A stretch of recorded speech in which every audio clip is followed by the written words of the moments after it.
Welcome to It Was Almost Real, the Pro Wrestling History Podcast, Episode 29.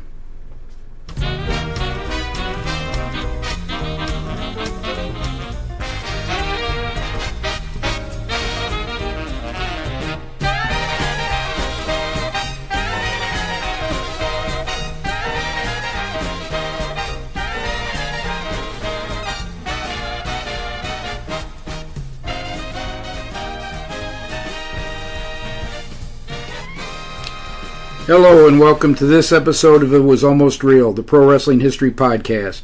My name is Ken Zimmerman Jr., and this is the podcast dedicated to the history of professional wrestling between 1870 and 1920, although sometimes we stretch into the 1930s, which we're going to do some stretching this week.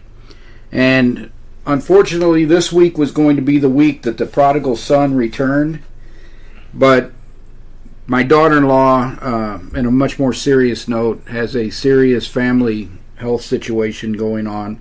She doesn't, but a member of her immediate family does. And they're up here in St. Louis getting treatment, and Caleb needs to be there to support for that.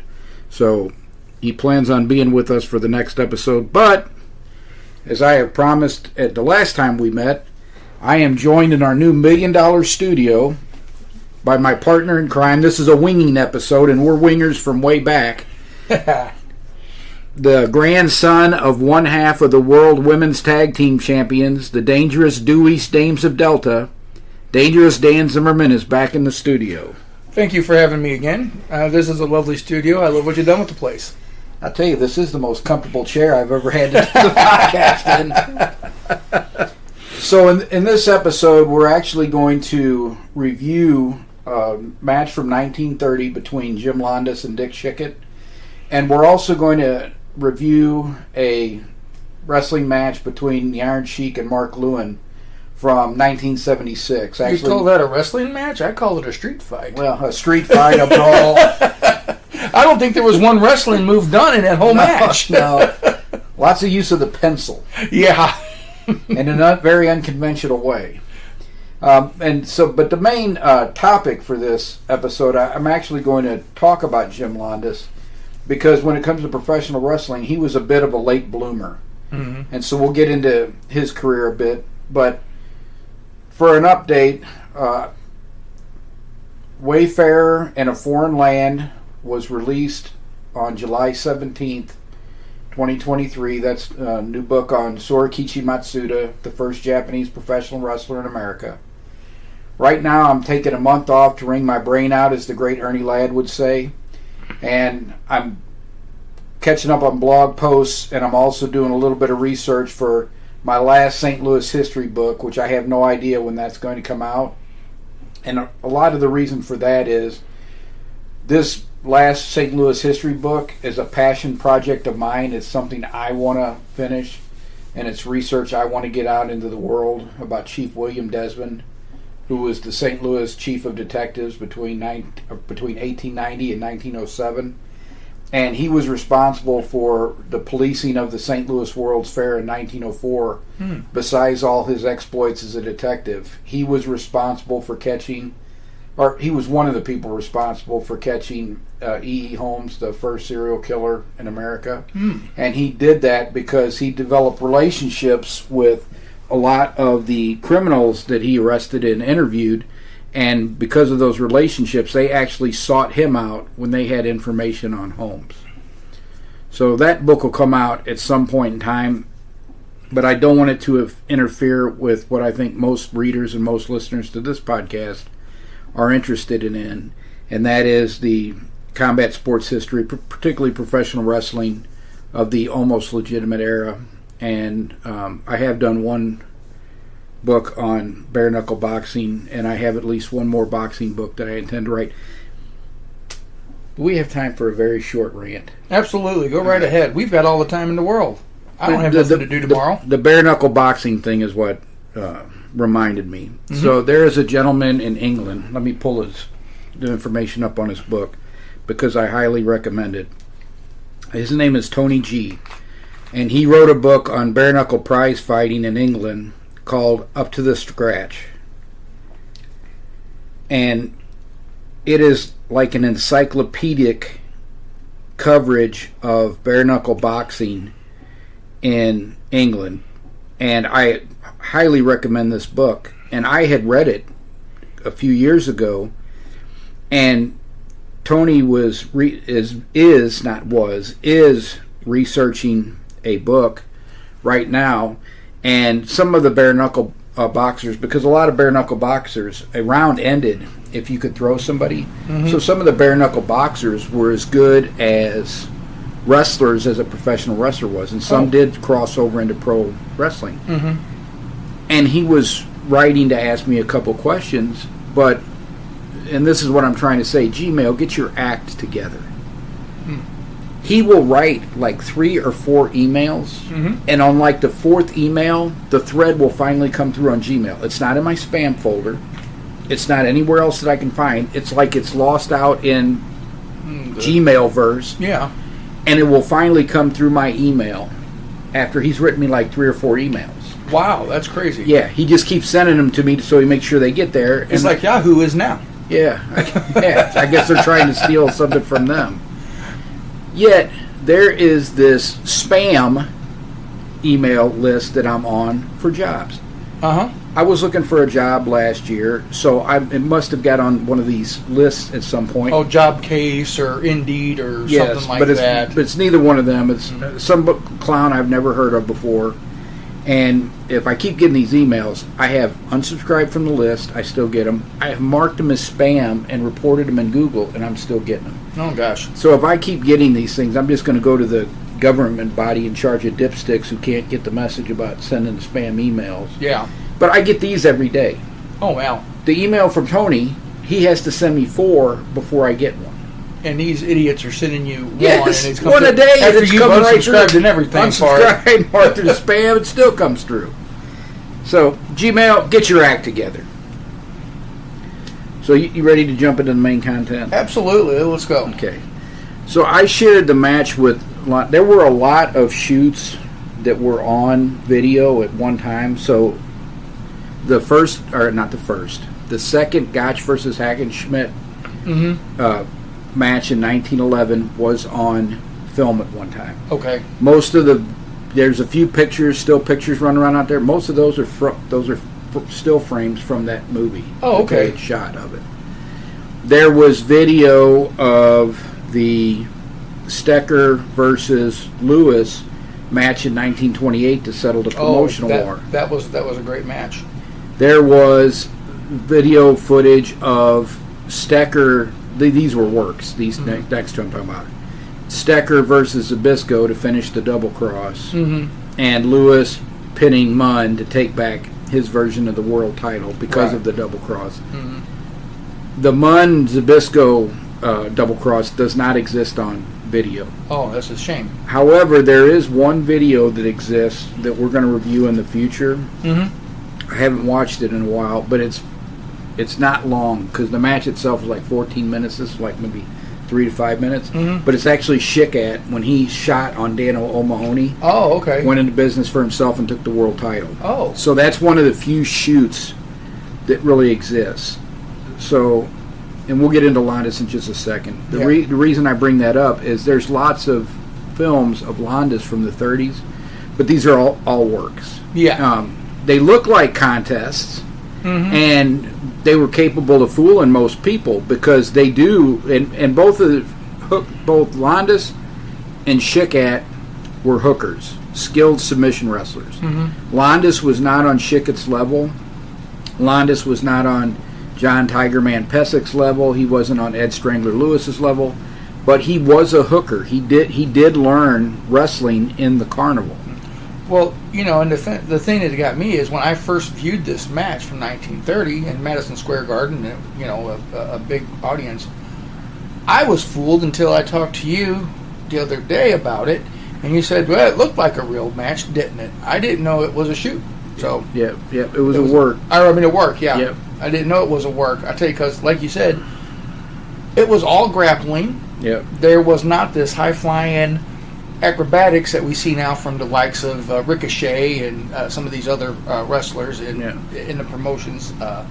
But yeah, it had me fooled. Yeah, and because all of the holds that they were using if they cranked on them, were legitimate holds. Yeah.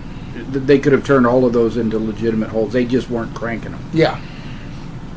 So all those films existed at one time. Almost all of them are lost. Most of the films from the 30s, and we're going to look at some of them over the next few shows, so I encourage all the listeners to go and watch them yourself.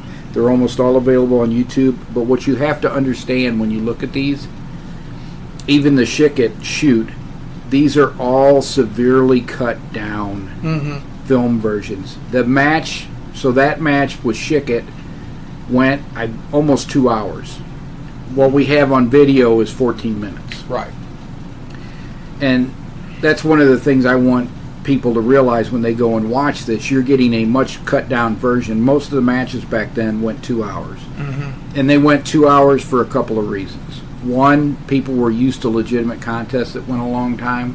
So if you all of a sudden start having 20-minute matches, the public's going to figure it out. Yeah. It's like you were talking about. That Shikat Londos match can fool you because it looks real. If they would have immediately gone from Lewis versus Stecker to the Young Bucks versus use somebody from the 80s, the Rock and Roll Express or something like that. Yeah. If you would have went to something that was more high flying, more dynamic, everybody would have went, oh, this is fake, and it would have just killed it. The other reason matches went a long time was because, unfortunately, pro wrestlers made and pro promoters made money two ways. They made it on the gate, and they made it on the gambling. All the promotions had people working the arena trying to get bets generated, and if all the money was on one person to have the quickest fall, the other person was going to get the quickest fall. And so sometimes the matches went long because they were just trying to get as many bets going as they could before they went ahead and either had a fall or had a couple of falls to end the match. But 2 hours was the norm. Well, nobody was going to sit there and watch a 2 hour match on film, so that's why you have these severely cut down films. I don't know. I've watched a couple of the old WCW 2 hour clips on on YouTube. So well, it depends on what it is. I found the WWF pay-per-views of the 90s. That was not a hard 2.5 hour, 3 hour watch. Right, yeah. But now these 4.5 and 5 hour shows, who can watch all of that stuff? You know what? And I'll be completely honest with you, Ken. Last night, I watched a replay of SummerSlam. I didn't even watch any of the opening matches or anything. I went right to the very end of it. So I didn't watch 4 hours of it because I would have been asleep by then. I'd never watched 4 hours of it either. Although there is a match I think we should consider watching and bringing Caleb in for on next time, because I have not seen this one yet. So I watched Lesnar versus Cody. And if you're waiting around for the Jim Londos stuff, it's coming. I promise you. It's coming soon. We were actually going to do this later in the review, but since we brought it up, I'll go ahead. I would not watch a full show like that either.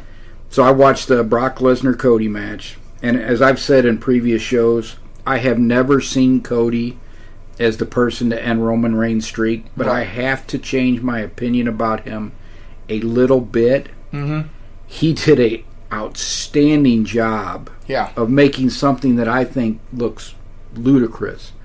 Him beating Brock Lesnar, he made it look plausible, and he gave one of the best babyface performances. The babyface getting just tar beat out of him for the whole match, and then at the end comes back against all odds and gets the victory over the. He did an outstanding job, and I can't fault him for it. He seems to enjoy being a babyface. Yeah. A lot of people, it looks like it's hard for them to be a babyface. He truly seems to enjoy it. Right.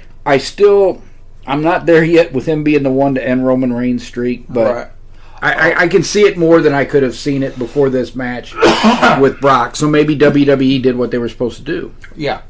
And just one thing, I wish I would have had this on tape someplace, had this on record. I saw it coming. at the end of the Roman Reigns Jey Uso match. I saw it coming. I knew it was going to happen. Well, I didn't even see that at first. So, my grandson is quite tyrannical when it comes to the television set. Mm-hmm. So, after the Brock Lesnar-Cody match, he came back upstairs from playing video games with his dad and his Uncle Trey. And so, it's time for him to watch TV. And I can't watch it on my laptop because it makes him uncomfortable when he's laying up there watching his shows. So, after he went to bed, I turned it back on, and it just happened to be getting ready to start at Jey Uso and Roman Reigns. And I got about halfway through the match, and I fell asleep. So I watched the end of it the next morning, and I did not see it. So you had me beat on that. Okay. I did not see that ending coming. I still think they've got a ways to go with this storyline. I think they got some interesting things to do it, but it is by far the most interesting storyline. And I think that's because wrestling. Vince has kept his fingers out of it. Well, Vince just got indicted. He did. Again. So he had a career-ending back surgery pop up, and he's back on the sidelines again. Although he's still the executive chairman, I don't think he's anywhere around the hacienda right now. Right. So, and that's probably a good thing for the wrestling product. Leave Triple H in charge of it, and I think most fans will be pretty satisfied with what they see. Exactly. So the match I was going to bring up, because we're going around our elbow to get to our wrist, is we might want to consider watching that Gunther versus Drew McIntyre match. Oh, okay. And let Caleb see that, and let's see what he thinks about that. Okay. So let's jump into Jim Londos, because we went really far afield there. So Jim Londos was a carnival strongman. He also was supposed to be the person, depending on what sources you see, because the problems are, and let me say, I'm not sure that I'm ever going to write about Londos. Mm-hmm. If I do, it'll probably be focused on his St. Louis, because that's where he became the big star, and that's what I was going to talk about today. Anyway. Right. And but he was definitely a late bloomer. So he came to the United States. He was born in Greece on January 2nd, 1894. Now, some people say he never really knew what his birthday was, but I think he did. I think he knew how old he was. Yeah. But a lot of guys that were older, started later, would say that because they'd always claim to be younger than they were. Right. And so he was born Christopher Theophilou. Christos Theophilou. Let me get it right, because he wrestled as Christopher Theophilus. But he was born Christos Theophilou in Athens, Greece. At some point, he came to the United States. Whether he ran away and joined the carnival and came here, or his parent, that's all kind of clouded in mystery. And I'll explain part of the reason why. One, he's got a very shady reputation, but some of that comes from a book that's a great place to start for research, but you don't want to just quote it as factual without doing some other research. But we'll get into that.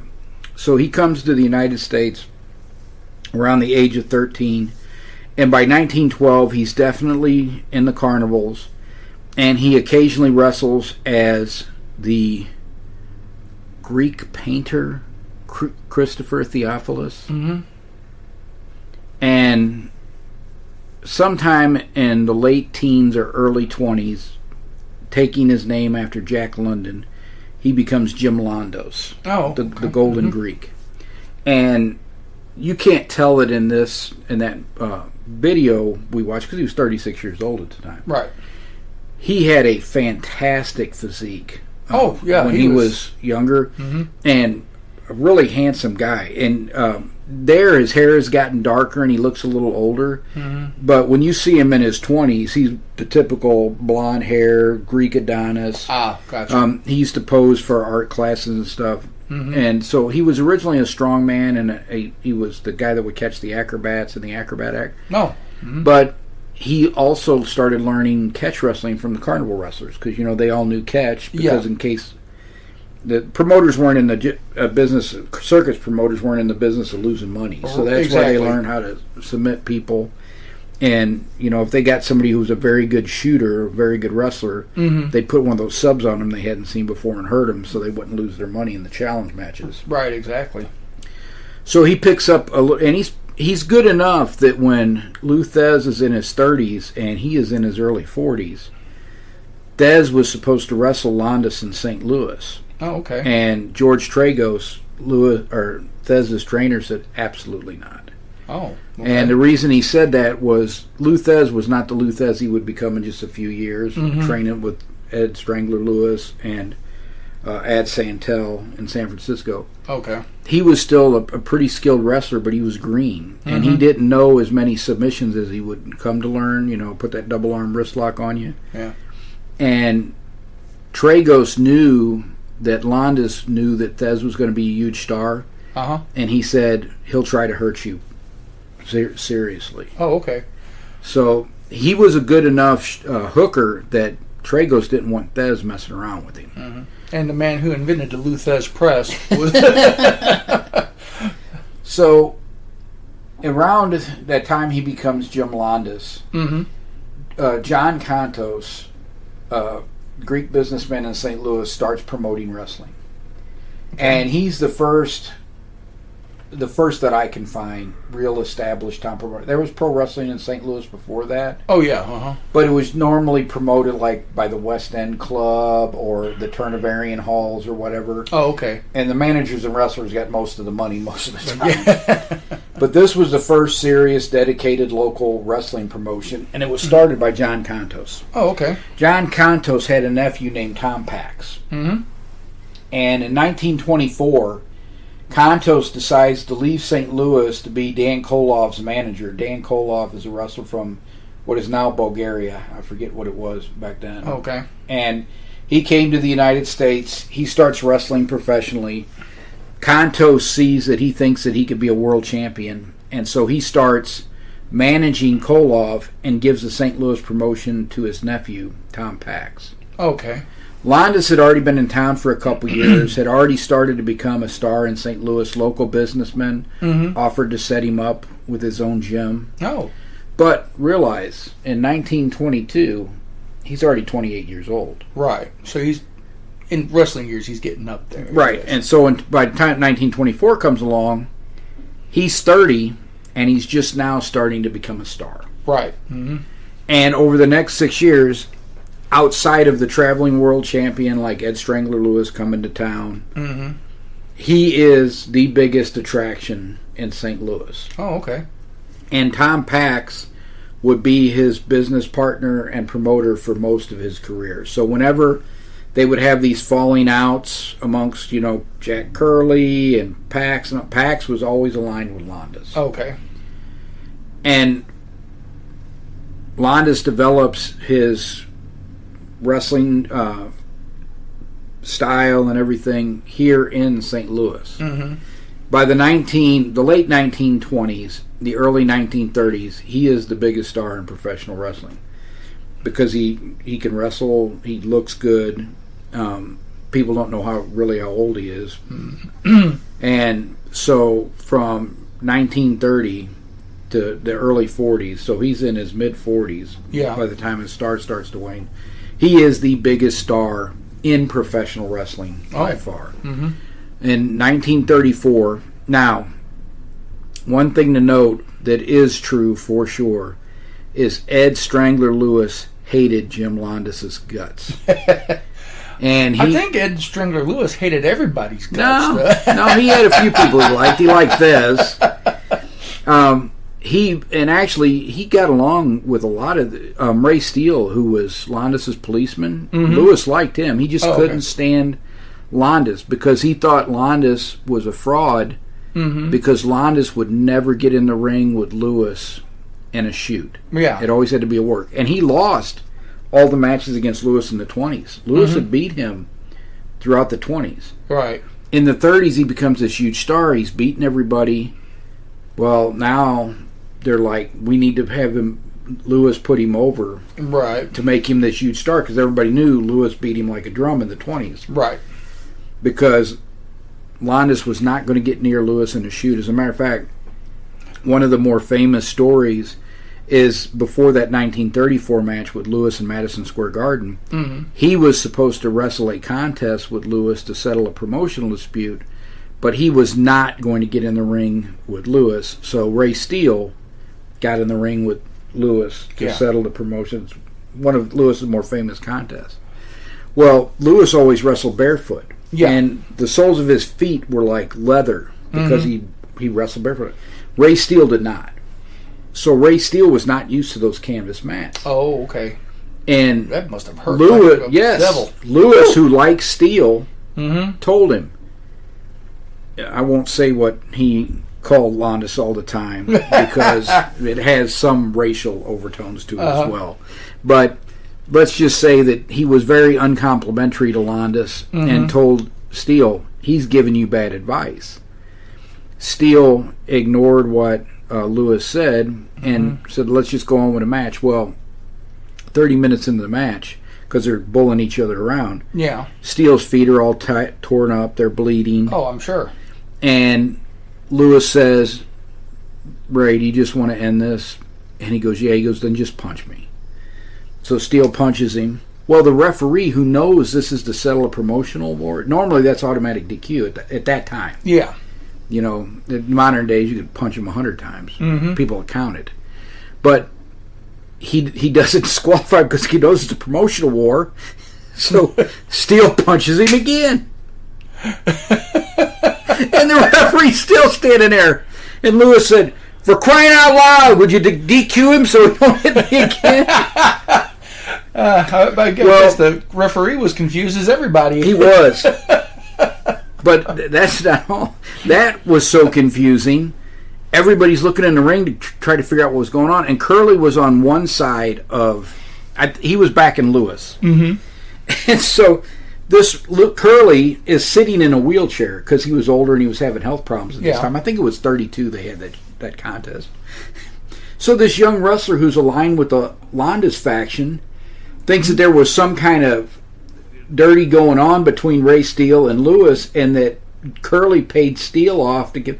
So he goes and punches Jack Curly, who's sitting in a wheelchair. No. So this guy's invalid. So here come the New York police, who did not take kindly to this strapping young wrestler punching this 50-year-old promoter who's sitting in a wheelchair. Oh, man. And they start to take their clubs out. They're going to beat him upside the head when Curly says, stop, he's just confused, he doesn't know what's going on. So Curly saved the guy who just punched him sitting in a wheelchair from getting thumped by the New York police. I'm sure he would have got beat severely about the head and shoulders. Yeah, because that was back in the day where, professionalism was a nightclub. Or not nightclub, nightstick. Yeah. They probably went to the nightclub after the night sticking.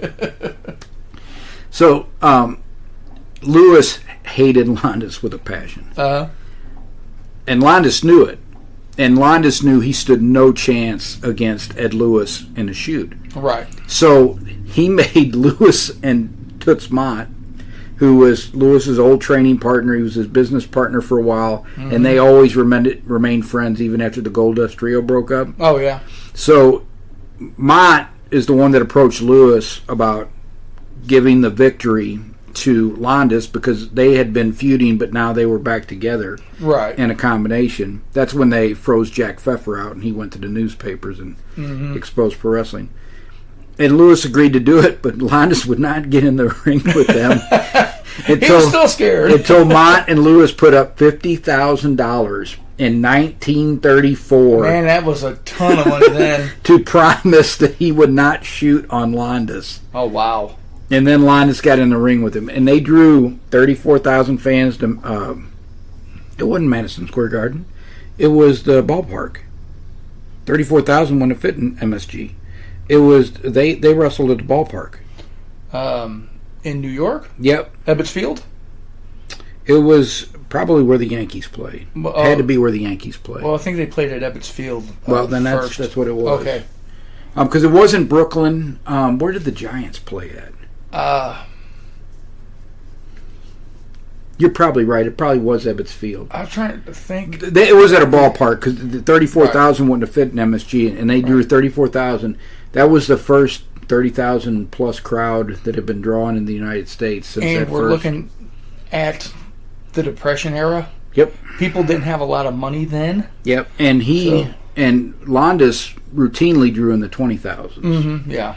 And when he went back home to Greece, he drew a couple soccer stadiums with 100,000 fans. Oh, wow. In there. Wow. So they'll never, ever be a big a box office star as Londos. It would not be a retelling of Londos' career, even just the early part, without talking about the bad reputation he had for being a con man and for supposedly earlier in his career he threw matches that his fellow countrymen had backed him in because he had gambled on himself and he basically took all their money. Yeah. And things like that. However, I can't vouch for any of these stories, and this is why. Because they're all from a book called The Fall Guys by Marcus Griffin. Griffin or Griffith, but it was written in 1937.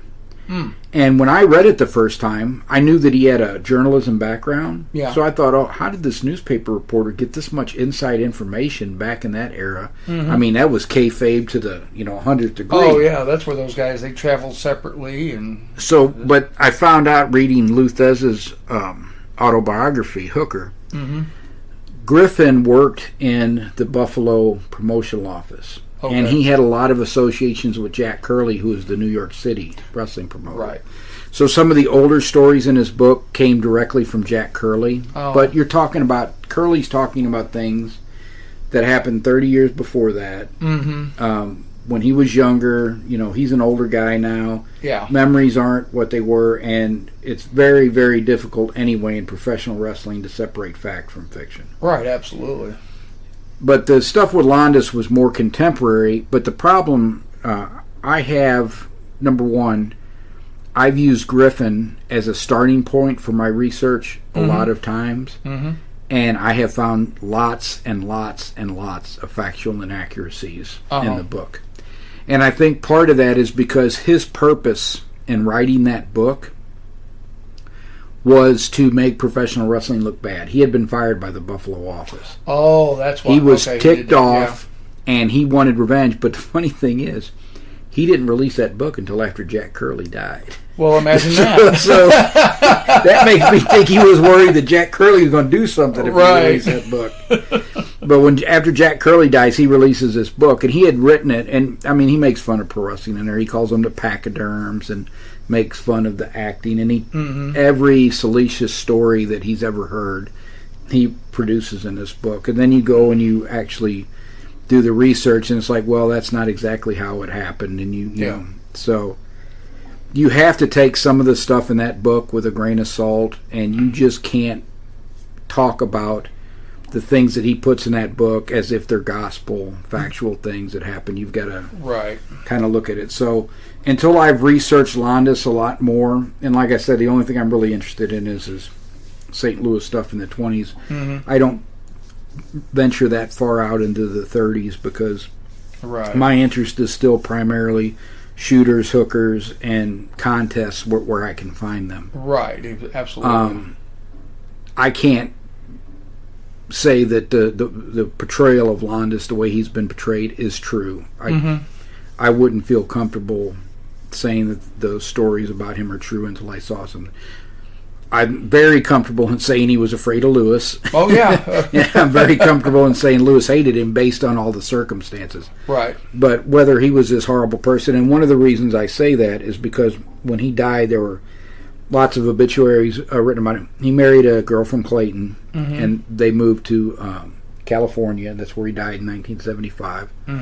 But he had lots of friends in St. Louis. He came back to St. Louis quite a bit and saw his wife's family. Yeah. And he would visit with Sam Muchnick and Bob Bragg. And Bob Bragg had stories about him. And Sam Muchnick talked about Londos. And if this story had been true, it would kind of prove that, Londos was a bit of a heel. But actually, Sam Muchnick felt horrible about what happened. So he was working for Tom Pax. That's how Sam Muchnick got his start. He was a newspaper reporter. His job on the St. Louis Star-Times was eliminated because the paper got eliminated not too long after that. And Tom Pax hired him as his PR guy. That's how he got started in pro wrestling in the early 30s. Well, Londos was a big star, and he had come to St. Louis. He was dating his wife at the time. Who was still his girlfriend, and they borrowed Sam Muchnick's car to go somewhere because he flew to St. Louis. and he wrecked it. Oh. And he told Sam, hey, I'm going to leave you. He said, tell me how much it is. Well, it was $600 to replace the car. Uh-huh. And he said, no problem. I'll leave a check with you in the office. Well, he went back to California. Yeah. So he goes in there to see Tom Pax. And Tom Pax says, no, there was no check left for you. Yeah. So he gets on the phone and calls Jim Londos in California, long distance, and tells him what a horrible cheapskate he is. And I always knew you were a cheapskate and skinflint and blah, blah, blah, blah, blah, blah, blah, blah. He goes in the office the next day, and there's an envelope in there. He opens up, there's a check of $600 from Londos. Oh, shoot. Londos had dropped it off at the office before he left, but Pax thought it would be funny to tell Muchnick that he had done it. So Muchnick said he called back, and he apologized to Londos. He goes, and he said he accepted, but he didn't talk to me for a while after that. He goes, eventually we became buddies again. I tell you, I miss the days of Sam Muchnick running the St. Louis. It was a class operation. People took pro wrestling seriously in St. Louis because of the way Sam ran. You would have never seen a match with the Sheik and a Mark Lewin in St. Louis. No, So I think that's as good a place anyway. And to jump into our reviews for this week. So what did you think of Londos versus Shikat? I know you said. Yeah, well, I tell you what, It was good enough to fool. It was good enough to fool me, and I enjoyed watching now fixed contest at work where the wrestlers actually wrestled. Yeah. Like I said, you didn't have some guy jumping off the top rope and doing a moonsault or a frog splash. These guys were down there and they were grappling with wrist locks and body scissors and doing somewhat submission moves, but like you said, they weren't cranking on each other, so nobody got really hurt. But it was good to see an actual wrestling match, because now when people think of wrestling, they think of stuff that you saw back from the early 80s to now, where people are, doing it, and that's what really soiled me on wrestling a lot was the era of the ladder matches and the table matches and stuff. I like to see a contest, whether it's fixed or not. If it can fool me, and I enjoyed watching it for 14 minutes, that's what I like to see. And so I thought, even though it was work, I enjoyed the match. And I got nothing against high flying when you work it into the match and it makes sense. What was the best match we saw in the 1980s? Savage Steamboat. Yep. Mm-hmm. And there were some, because you got Randy Savage in there and Steamboat, who could both move and who could, but it wasn't jumping around and doing all. When they did it, it made sense. They were high impact moves. Exactly. It wasn't like watching Ricochet, who just does flips in the ring for no apparent reason. And you go off of the ring in through a table, and then you get up. Yeah. That should kill you. Yeah, exactly. Well, like the time Randy Savage did the pile driver. Was it Todd or Rick Morton that he pile drived on the table? It was Ricky Morton. That was in Memphis. And Ricky Martin, my God, you thought the guy was dead when he did. So it's funny you said that, because I know you had no idea that I was going to. So that next match we're going to review is, and I found this out by reading the book by Brian Solomon, Blood and Fire, the story of wrestling's original Sheik. Yeah. That's why I wanted to watch this match. I had never seen a Sheik match until like the 1990s. Because big time wrestling was pretty much gone. Well, yeah. That time I was even. It was gone before I was watching wrestling. I was going to say the Northern Territory died. That Detroit. In the mid 70s. Yeah. Late 70s. And so, but I had seen that match that we reviewed. I found it on that Big Time Wrestling show. And I think how it happened, they were talking about the Sheik sold a bunch of his old TV show tapes to Ron Martinez, the son of Pedro Martinez, who was the longtime Buffalo promoter, the president of NWF, owner of NWF. Yeah. National Wrestling Federation. And they put out a bunch of those tapes in the 90s. Well, I bought that tape when I was working at Kmart. Oh, wow. And that tape had the Savage Poffo versus the Because it was Savage and Popo versus the Rock and Roll. Yeah. In Memphis, wasn't it? Right, yeah. That was one match where he puts him through the table. Yeah, And the other match was that match with Lewin. Oh, wow. And the Sheik. Because I remember Eddie Creechman running on the and then the Sheik throwing the fire and getting both. The fireball, yeah, Yeah. Creechman, my gosh, I tell you what. I had never seen him before. What a performer. Yeah. he was a heat magnet. He was. But so to me, when you work it in and it makes sense, it's fine. That's what I have with the problem with modern wrestling. It's way too fast, and the moves that should kill you, you should stay down. Exactly. If you're standing there on and I always say, if wrestling thinks that they're entertainment now, and they compare themselves to movies and TV shows, follow the rules of entertainment. Yes, exactly. You know, if Ivor the Boneless is leading his army up there, and somebody shoots him through the midsection with a spear, and he just looks at him and goes, ha, ha, ha, and goes into throwing, stuff at right, yeah, exactly. No, that defies, you would be dead. Exactly.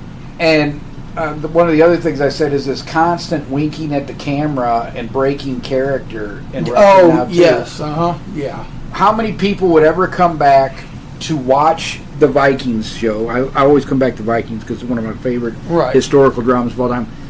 But if Ragnar is breaking into that monastery in the first place, and Rollo is getting ready to hack down one of the monks, and they both stop and Rollo puts his arm around the priest and says, "Now look, I know this is a pretty intense scene, and you guys are probably getting pretty worked up, but my name's Clive, and this is my buddy Joe. Right. And we're just here putting on a performance. So it's going to look horrible, but we're both okay. Right. Nothing to worry about." Exactly. And then they come back into the show. Who's going to come back for episode 2 of that? Right. So if you say you're entertained... Well, you might come back to watch Agatha. Yeah. So if you're going to follow the rules of entertainment, follow the rules of entertainment. Absolutely. But I like that Londos Shikat match for the same reasons you did. It looked like a legitimate wrestling match. I didn't find it boring at all. No, it wasn't. I've seen a couple Londos matches. I've not found any of them to be boring. There was one he did with Bronco Nagurski. We'll probably do that in a few weeks. That was an excellent match, too. Yeah. And I was surprised because I knew Bronco Nagurski was a football player. Yeah. I was surprised about how well he had learned to work. Oh, okay. He looked convincing as a wrestler, even though I knew he didn't have a wrestling background. Right. And that's what I said. You like me, we're fans of the old-time wrestling. We like to watch guys wrestle. Yeah. Our performers wrestle, if you will. Yes. So now into the Sheik and Mark Lewin match, because that definitely wasn't my type of wrestling. No, not at all. But I wanted to watch it because I did really enjoy reading that book by Brian Solomon, and he talked about the Sheik's 1 or 2 forays into St. Louis. Yeah. And it's a little bit different than the version Larry Madisick had in his book. The truth is probably somewhere in the middle, but that was to try to make peace after the Bruiser Sheik War. Yeah. But actually, the Bruiser Sheik War did both of them. And number one, the biggest problem for both of them is they all aged out. They were all in their 50s. Oh, yeah. And they never developed new stars. No. And you could only watch the Sheik versus Bobo Brazil, and you can only watch Dick the Bruiser fight Vern Gagne so many times before it starts to get old. Right. But I had seen that match on a tape, and then when I read in that book about Ron Martinez having these things put in his tapes out, I'm like, it had to be one of their tapes. Yeah. That was, just in a store. And Good Time Videos or whatever it was. I grabbed it and watched it, and the 2 matches that stood out on there, and there was something really weird in that Sheik match. I was wondering if you caught, but okay, it was Randy Savage and his brother against the Rock and Roll Express, and it was the one where he pile drove Ricky Morton through that table and broke the table. I'd never seen that before. I know a lot of people have done it since, but I had never seen it before he did that to Ricky Morton. And Ricky Morton sold it he was good. A great seller. I mean, he was a great seller. I tell you, somebody needs to tell him, though, if you've seen him late, he looks like HE double hockey sticks and cut his hair, because he was... You're not 20 and 30 anymore, guy. you're like in your 50s. We're not saying you got to walk with a cane and gray your hair all up, but, let's... Like Magnum TA. Right, let's not be ridiculous. But the match with the Sheik and Lewin, I had not seen fire thrown too much because we didn't get Memphis. Right. So I hadn't seen a whole lot of Jerry Lawler, who was the other one that drew fire a lot, who he learned throwing fire from the Sheik.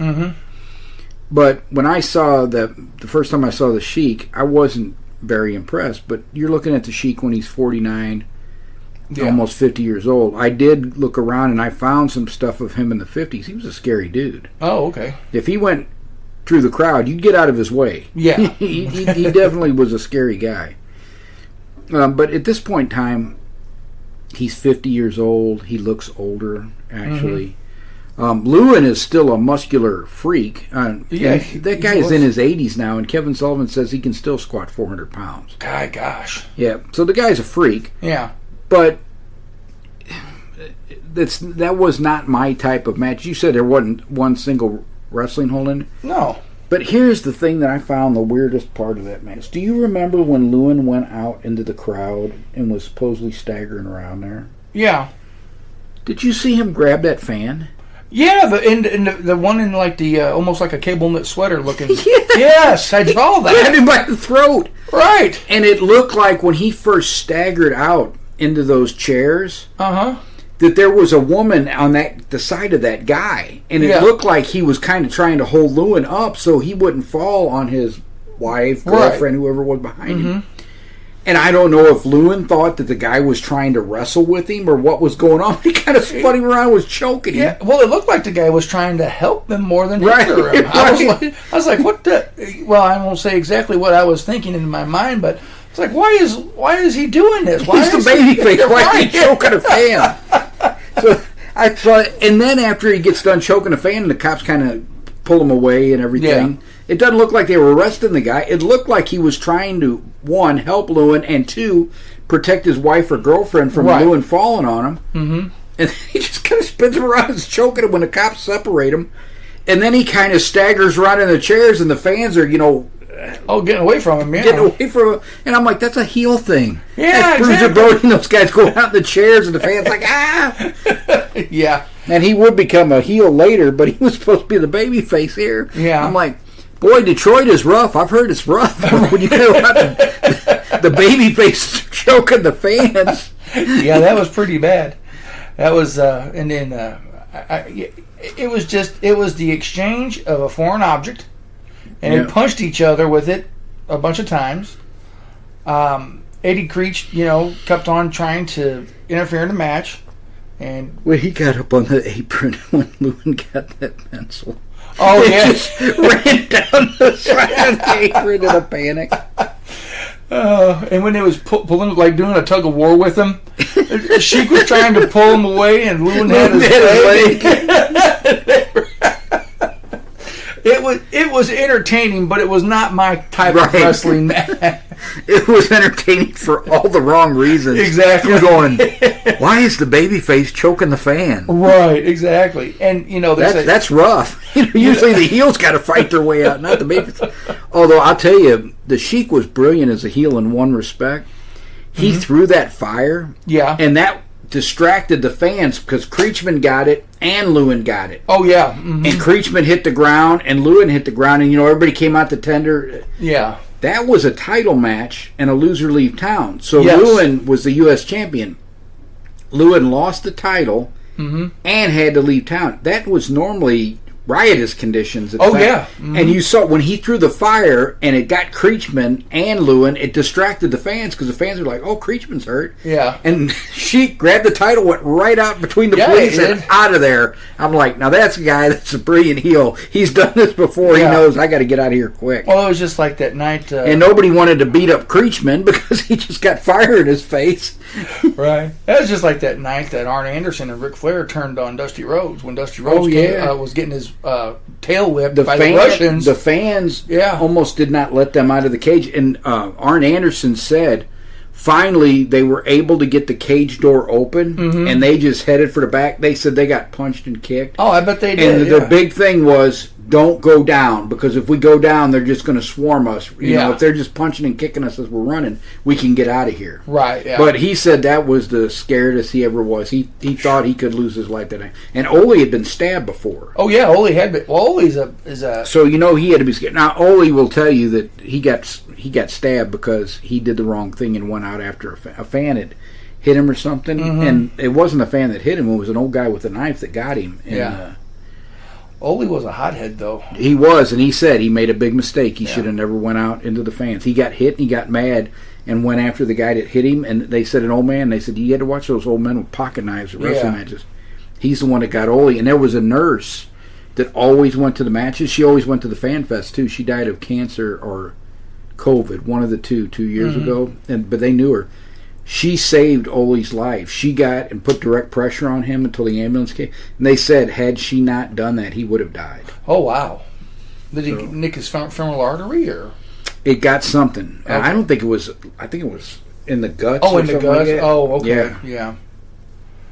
But that's, no, but anyway, getting back to the Sheik and Lewin, and I told you that I saw Lewin wrestle about 10 years after that in a world-class championship wrestling. I think it was, and he fought Dusty Rhodes, and he just looked like a can of, I don't know what. I mean, he was horrible. I don't think he got in 3 moves, and Dusty just...